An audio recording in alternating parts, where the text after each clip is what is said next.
ఇంటిల్లపాది ఎంతో సందడిగా ఆనందంతో చేసుకునే దీపావళి పండుగకు వేళైంది.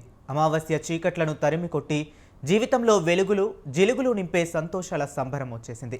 ఇంతకీ ఈ పండుగ ఎప్పుడు? లక్ష్మీ పూజ ఎన్నింటికి చేసుకోవాలి?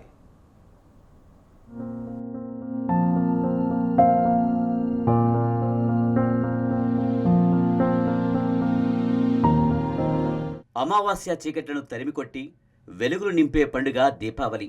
ఏటా ఆశ్వయుజ మాసం కృష్ణపక్షం అమావాస్య నాడు జరుపుకునే దీపావళి పండుగ రోజున భక్తి శ్రద్ధలతో లక్ష్మీదేవిని ఆరాధిస్తాం. నిజానికి దీపావళి ఒక్కరోజు పండుగ కాదు, 5 రోజుల పాటు చేసుకునే సంబరం.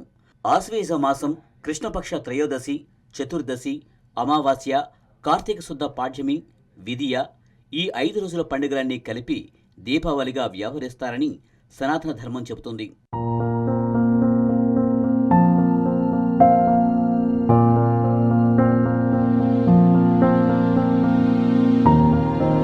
దీపావళి ఏ రోజు చేసుకోవాలి?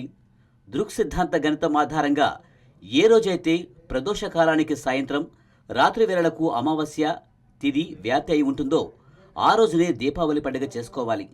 ఆ లెక్కన ఈ ఏడాది అక్టోబర్ 20న మధ్యాహ్నం 3:42 అమావాస్య తిథి మొదలై అక్టోబర్ 21వ తేదీన సాయంత్రం 5 గంటలకు ముగుస్తుంది. ప్రదోష కాలానికి రాత్రి సమయానికి అమావాస్య ఉండడం వల్ల అక్టోబర్ 20ని దీపావళి జరుపుకోవాలని పంచాంగకర్తలు చెబుతున్నారు. అదే రోజు లక్ష్మీ పూజ, పితృదేవతలకు దివిటి చూపించడం, దీపదానం వంటివి ఆచరించడం శ్రేష్టమని అంటున్నారు.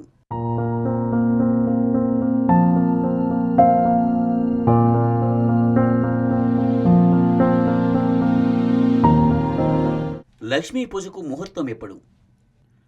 అక్టోబర్ 20వ తేదీన సాయంత్రం 7 గంటల నుంచి సాయంత్రం 8:30 మధ్య లక్ష్మీ పూజ ఆచరించడానికి ఉత్తమ సమయమని పంచాంగకర్తలు చెబుతున్నారు.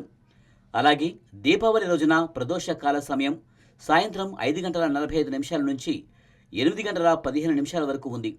అందువల్ల ఈ సమయాలలో చేసే పూజలకు, ఆచరించే శుభకార్యాలకు విశేషమైన ఫలితాలు ఉంటాయని అంటున్నారు.